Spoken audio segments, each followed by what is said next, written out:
Yeah. Good afternoon, ladies and gentlemen. So we are here to discuss an unmet demand. There is a category of investors in the market who like hotels as an asset class, but may not necessarily like the way hotels are invested into. They often talk about the absence of any guaranteed income as a deal spoiler or as a problem, or the absence of the so-called skin in the game from the operator as a major issue which stops them from making investments into hotels. And what we typically see is such investors move away from hotels and end up investing that amount of fund into commercial or other asset classes. So here we are trying to answer by asking a question, can leasing show the way? So what we did was Hotelivate reached out to this eminent panel a few weeks back with the imaginary deal. We assumed that we had a client, we generally do have such clients, who would like to have a hotel leased out to one of these 5 prominent brands in CBD Bangalore, about 60,000 square foot of FSI, and the mandate given to us is that you have to lease the hotel on a revenue share mechanism with some kind of a minimum guarantee format. Subsequently, we got term sheets from all these 5 brands, and we put them together in a presentation. So I'll take you through some of the highlights on a no-names basis.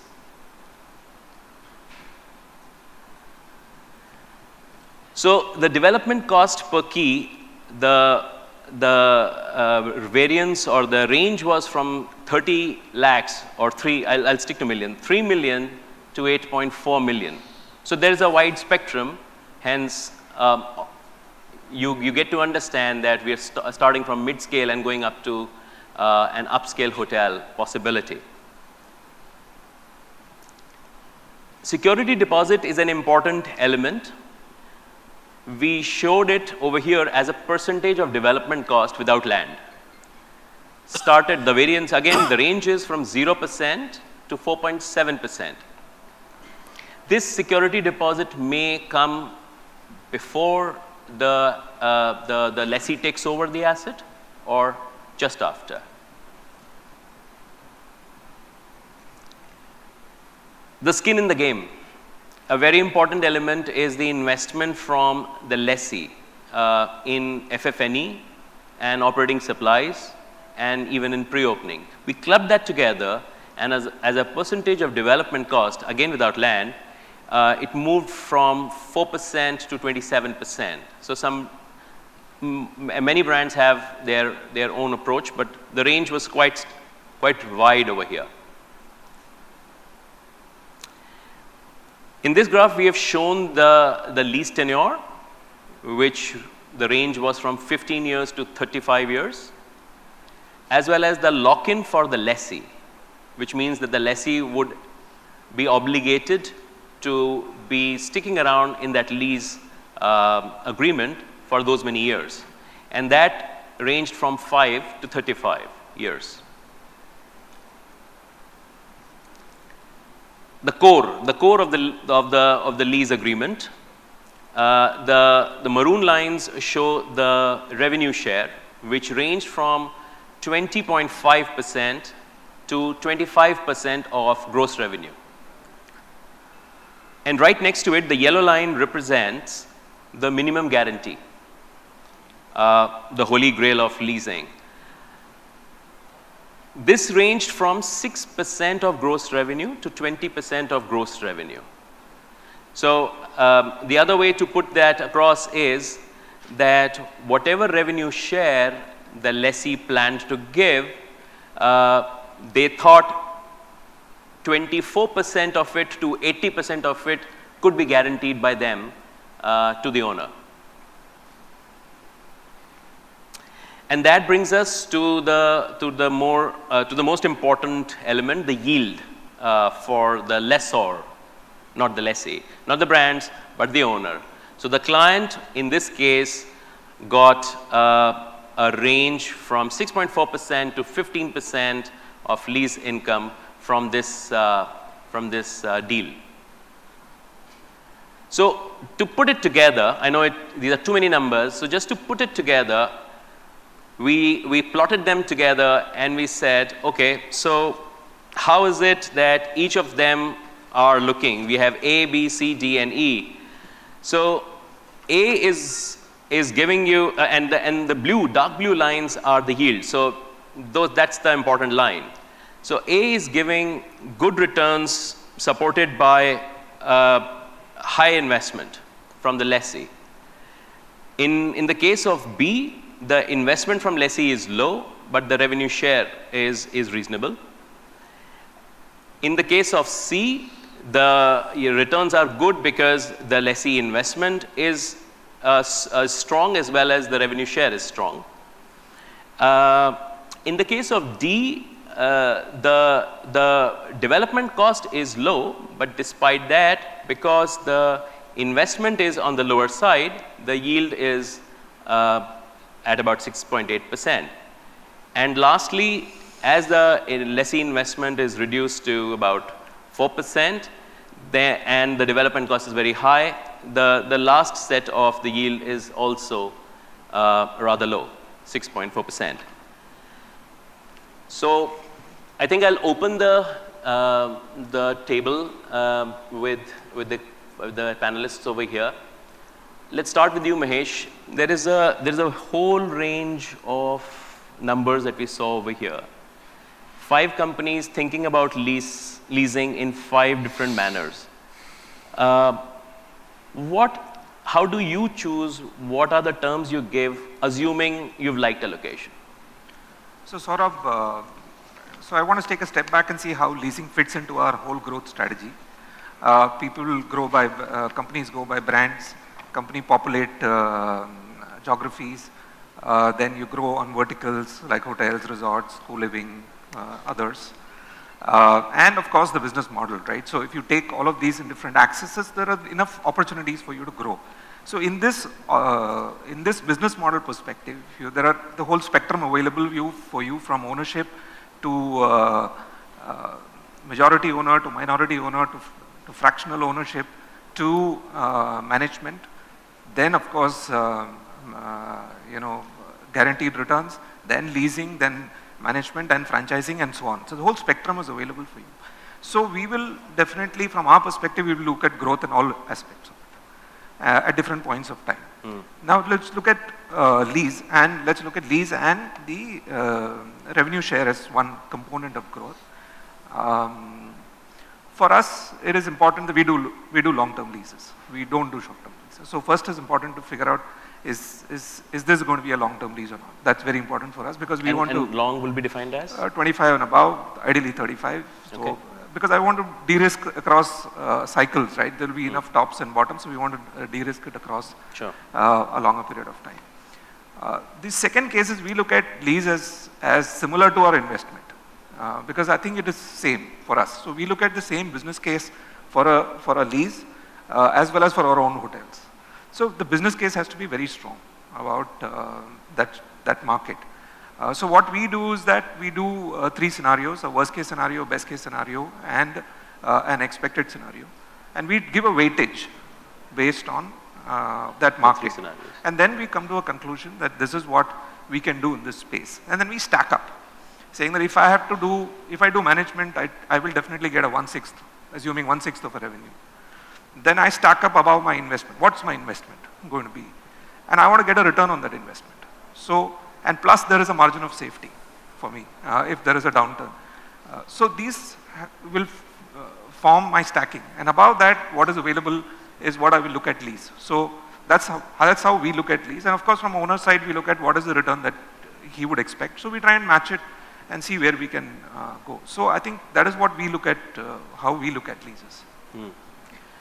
Let me ask Prashanth if you have a similar method, or how do you choose your deal terms? Our approach to leases is like ownership.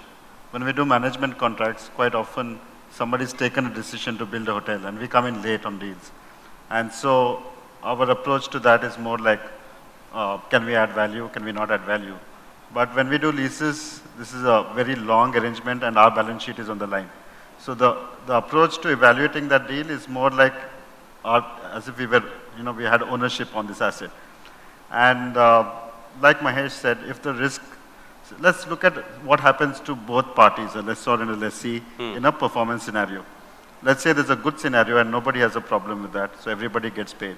But in a bad scenario, suppose a market for nobody's particular fault, just for the reason of supply-demand mismatch, let's say, is going through a slump. And we've seen that in 2 or 3 cities in the last 10 years. Question is, an owner of the asset, he carries the risk of return. So there's a quantum of return that's up or down, but there's no negative cash flow. So he will make a return. He may not make the expected return. But from an operating brand, if it's on your balance sheet, you can leak cash for a long time. And then there's a sustainability issue to that lease. And you would have wasted time and effort and money and all that. So we will first do leases in such markets where we feel that it has depth. And this is a conversation we had earlier. Can it take 10 more hotels? Will that rooms get absorbed? So we look at the ability of that market over the long term, give or take a few slow periods. It shouldn't go through a supply glut, if you like. That's one criteria. The second criteria is we believe very heavily on asset light. So we don't want to load our balance sheets with heavy deposits or heavy investments. We are not going to carry assets on this balance sheet. So we will make up for that by paying more to the owners. So our view is that you own the asset completely because you can borrow, you can leverage. There's a cost of capital to that. As an asset-light company, when I take money, the cost of borrowing is much higher in a sense. The IRR expectation is upper 2 digits, whereas here you have upper single digits. So you do it because it's cheaper for you to do the capital investment. If I did it, my cost to you for having done it would actually hurt your returns. Instead, enjoy the upside. So take the upside. So we believe in complete separation of roles. We don't want to be in the hotel owning space at all, not even furniture, anything, ideally nothing.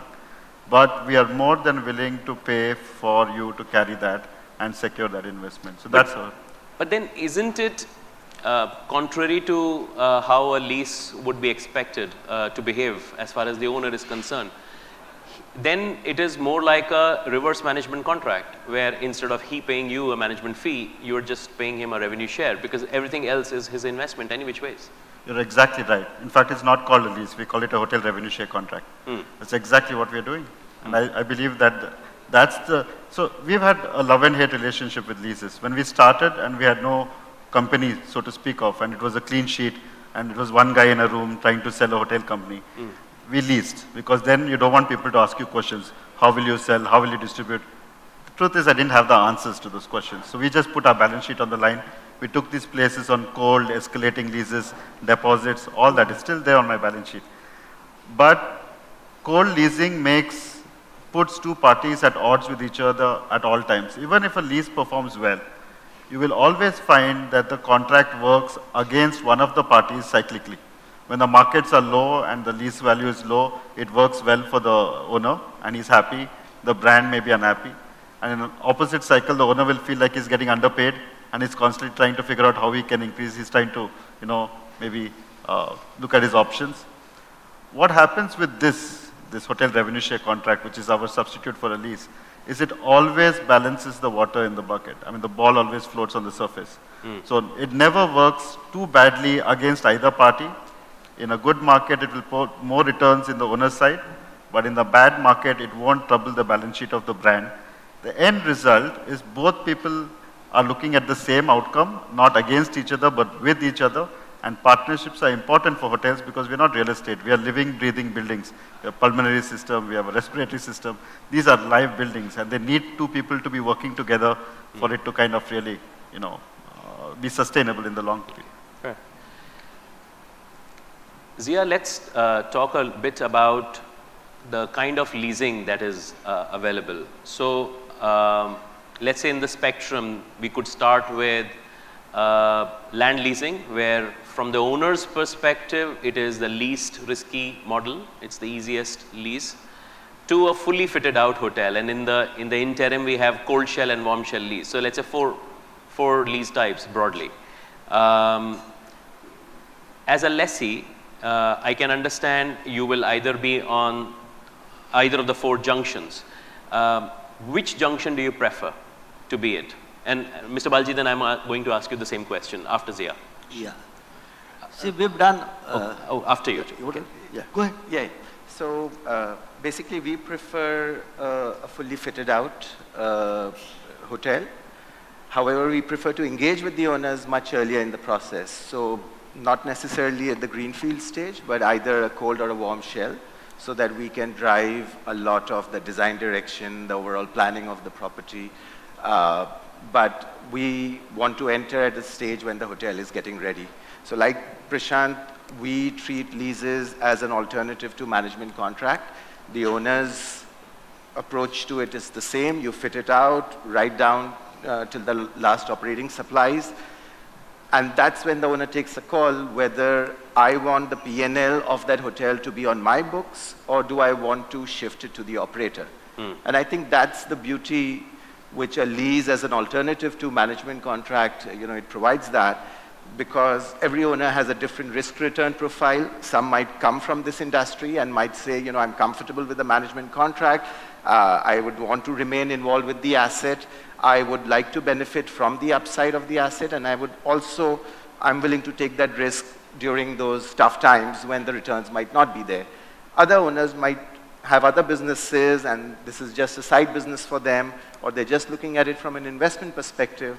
And for them, it's really what is the return I can get, and is that return stable? So a lease structure with an MG and a revenue share gives that bottom line protection to the owner. So even in the worst of cases, I'm getting that MG, whether it's 10, 15, 20% of the top line, I'm protected. That's my worst case. In the good times, when the hotel is doing well, I benefit from the revenue share of it. So it works beautifully for them, again, depending on the risk return profile of the owners. We as a brand, and Svenska focuses primarily on upscale small format properties. For us, doing a management contract, putting in the same amount of effort into a 50-room asset as, for example, it would take to run a 300-room asset, but the fees are, much lower because it's all linked to the revenues. We prefer leases because at least the P&L comes on our books. If we are doing extraordinarily well, we get that return. And if we are doing not that well, we are willing to take that risk of, having the MG payout. So yes, so we look at it as an alternative to a management contract, and we would like to, and we always enter on a fully fitted out hotel. Does this equation change for you, Mr. Baljee, in some way? I'll give you how I started my career with a lease. I went to Bangalore in 1973. There was a distress hotel, which was almost verge of closure, and 80-room hotel, and his ask was 30,000 rupees a month. And my calculations, after going to IIM and studying spreadsheets and all that, the fellow threw it out the window, was 20,000 rupees a month. So ultimately, we settled for 25,000 rupees a month, and we took that hotel on lease at that time. So the more a question of no analysis, no nothing, is what his requirement is and what our requirement is. Of course, now you can multiply all these figures by 100, so you can come to the same. So 25,000 will become 25 lakhs today for an 80-room property. But that is what the scenario was those days. It was very nice. So we got into that. We've done land leases, we've done cold shell leases, we've done fully fitted. So we've done all. But what happens is that when you have a lock-in period, you want a large, longer lease, but you want a shorter lock-in period, and it's the other way around. And when the market turns, when you really don't anticipate when the market is good, and you sign the lease, and you're not anticipated the ups and downs of the market. When the market comes down, and then you are stuck with other things. So that's where, we've also lost money, and so it's not that lease today. I see a lot of enthusiasm about leases in this I was very happy to see so many people here because Lease seemed to be the flavor of the season. But it's not all that. I want to warn you, take it with caution because you might end up into a jam at some time. So while it's a good thing because now management contracts are, getting a little out because people have burnt owners have burnt their fingers on management contracts. So leases, they want to give leases, but approach it with a little bit of caution.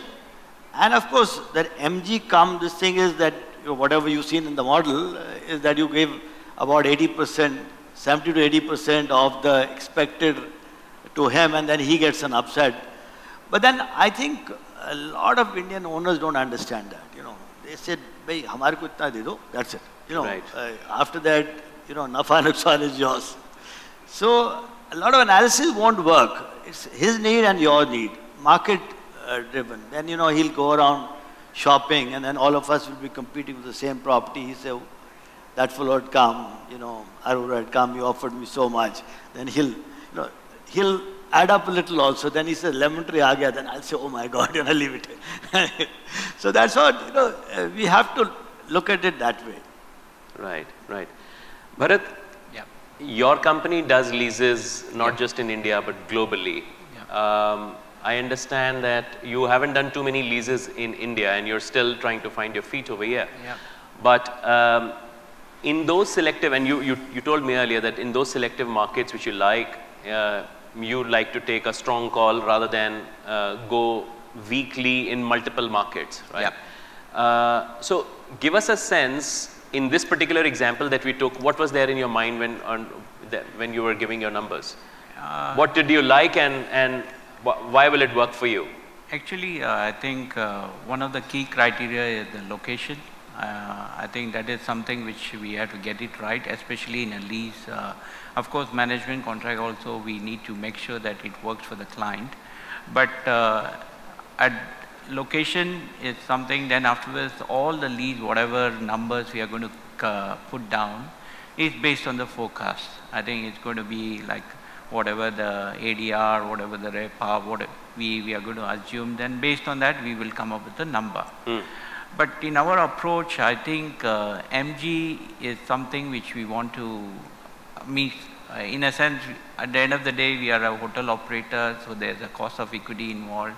So MG, we want to keep it as low as possible. Of course, we have to compete as well. But the revenue share is something which we are okay to share the profit with the owner. But most of the times, I think the owner also will say that I have to pay the EMI, I need to get this much of revenue or MG. So at that point in time, we do have a problem, especially in a hotel business. At least 1 to 2 years, it doesn't give us the same MG or revenue share. So at that point in time, there will be an issue. So I think we have to create a win-win for this thing. It is a to and fro. Sometimes it takes some time. But at the end of the day, leasing is something which we need to be, we are open to do it for selective project with a reputed developer, so that it gives us some sort of skin in the game, what you said in the beginning. Then there are other things like how to take care of the downturn. I think other important point which I want to mention is from the financial this thing, that the leasing puts a stress on the management contract, the hotel operators P&L. The reason being it is considered a contingent liability in the books of us. So that means all the MGs, we have to take it from all the way, whatever we are paying for 15 years or 20 years to today's value.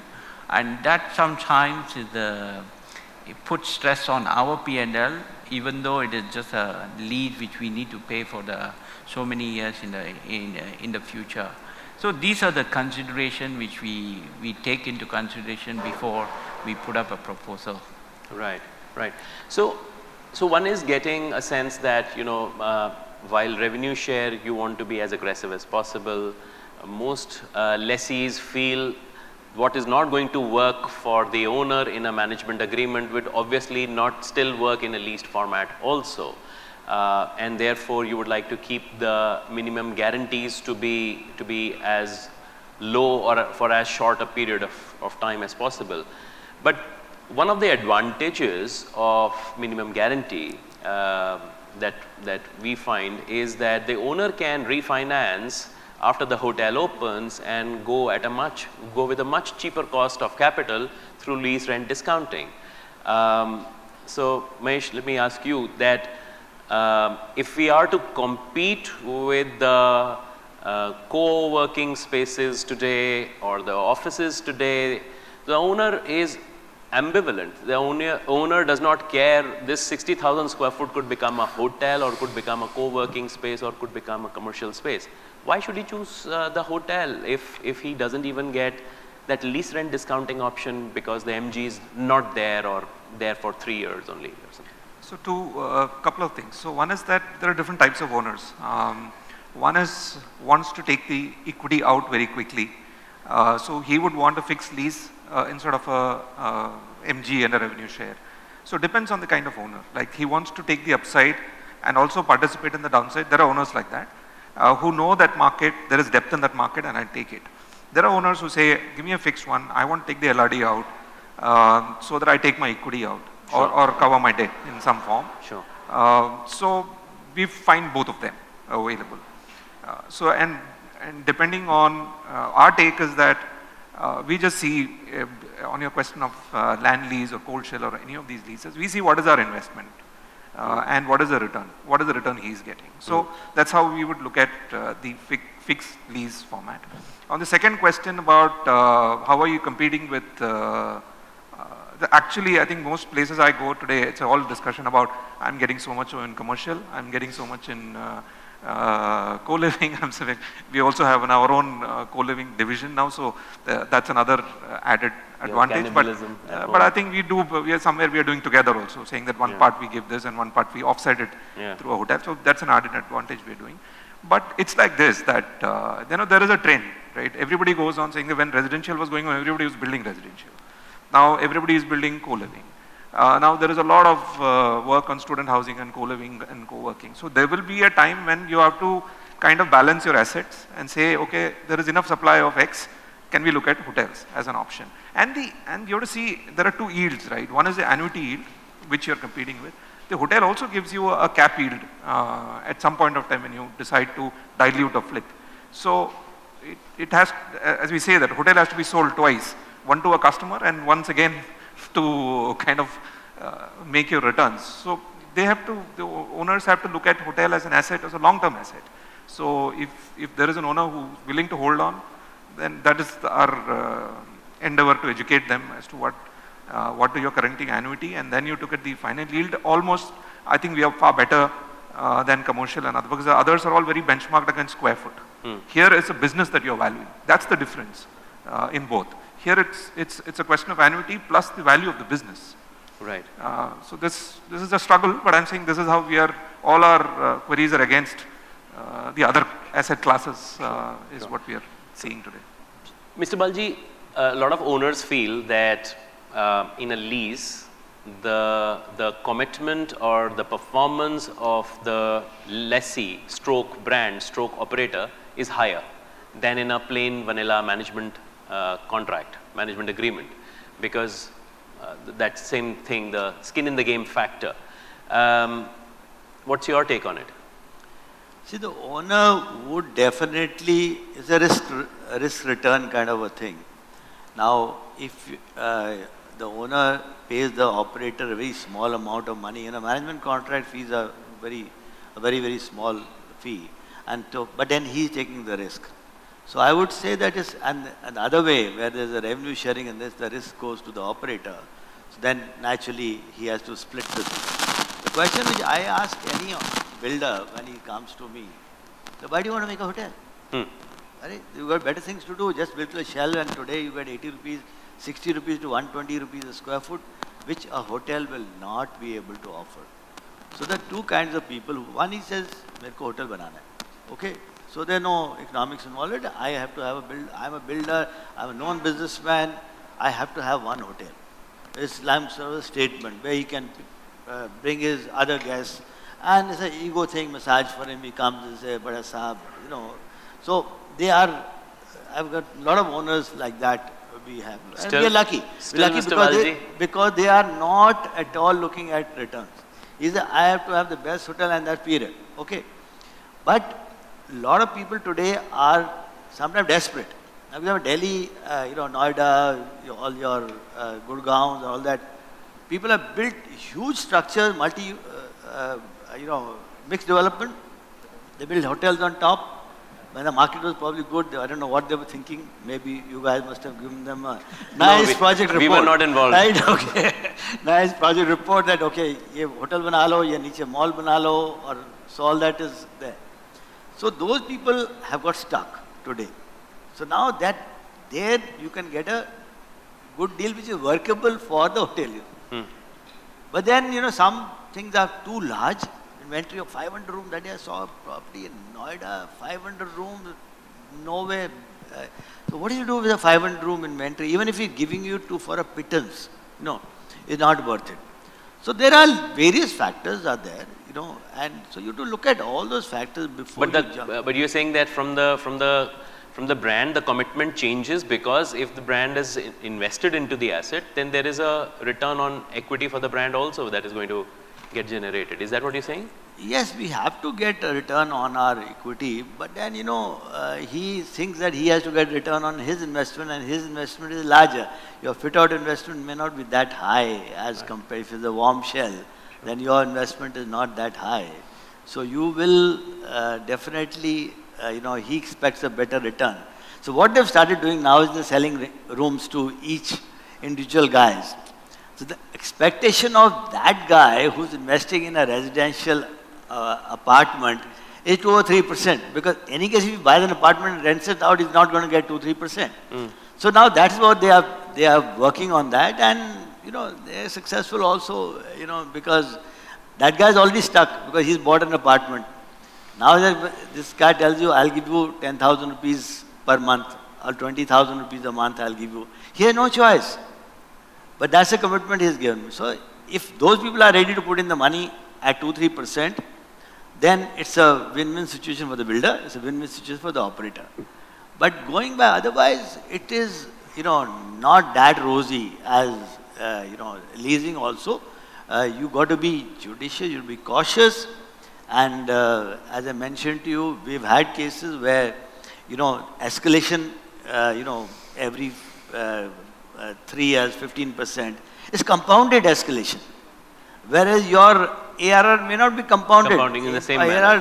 Like in a place like Jaipur, we had a lease, 20-year lease, 10-year lock-in. And the market tanked. Our first 5 years, we made money.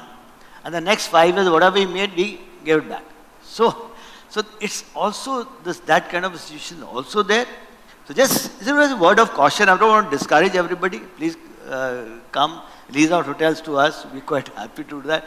But just be a little cautious. Don't think that now is euphoria of leasing time, then there's a management contract time, then it is hotel, this thing.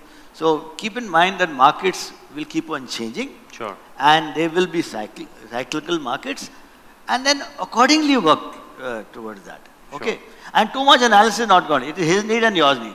So no matter how much spreadsheets you prepare, how much analysis do, market analysis, STR, this, that, and the other, it is not, ultimately it is his need and yours need. If there's a match, well, you have a great partnership.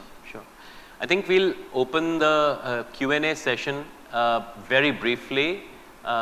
Kindly keep your questions brief. There's Navneet over here.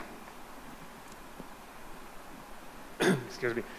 On the minimum guarantees that you typically pay, what kind of rent cover do you achieve?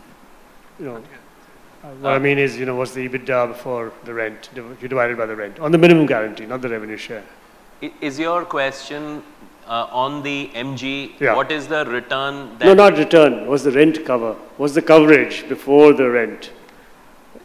If you like the safety factor.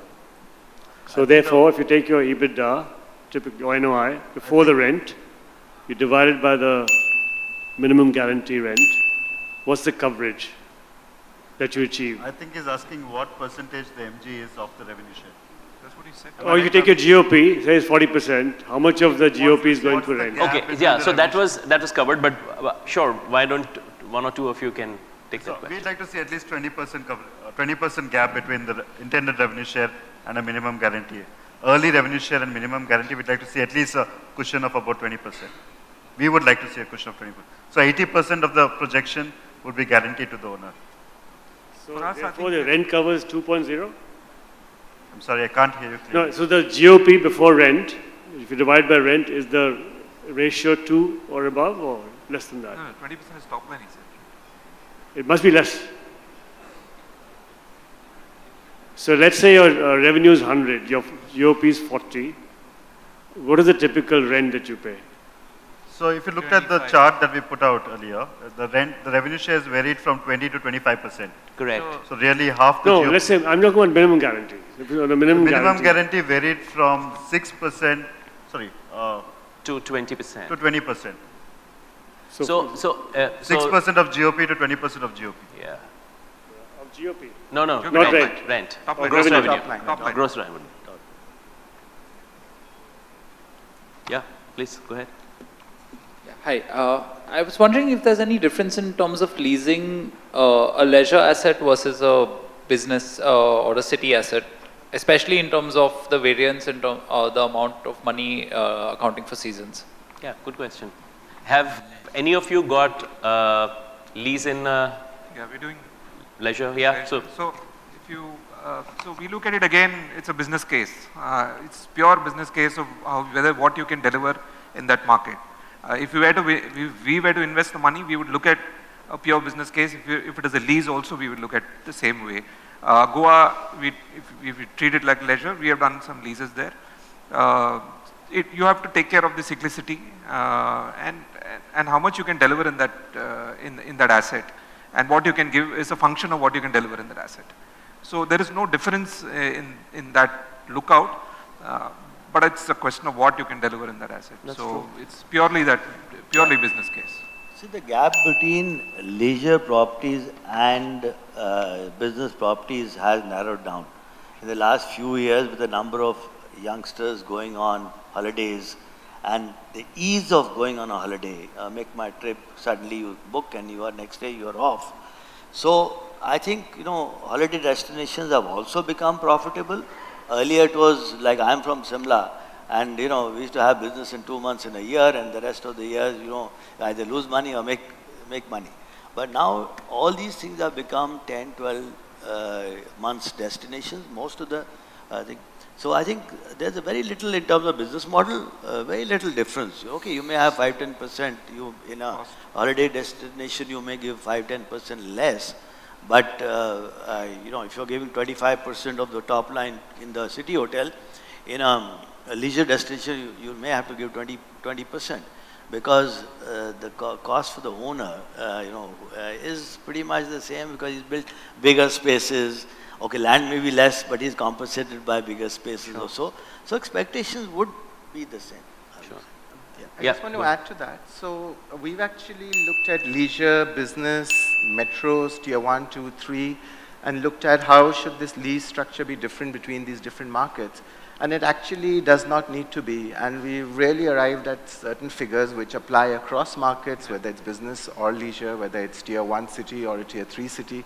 And roughly in our context, the figures are about 20 to 25% of revenue share, minimum guarantee at about 10 to 15% of the top line. And I think the model works beautifully. I think it's great from an owner's perspective if you want to de-risk after having invested all that capital and having certain liabilities. A lease with an MG gives you a great protection at the downside. Obviously, you're giving up on the upside. But if you see the returns, from just the 5 brands out here, they were ranging from about 6.5% to 15% on today's development, right? So land at today's price, development at today's price.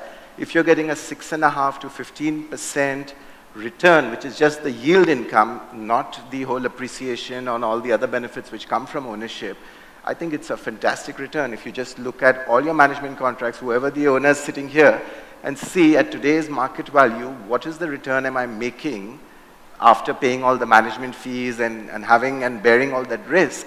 Is going to be substantially lower than what leases are giving. So, so I believe it's the way going forward. Well, we're seriously out of time, so we'll take some questions if you all have any questions offline.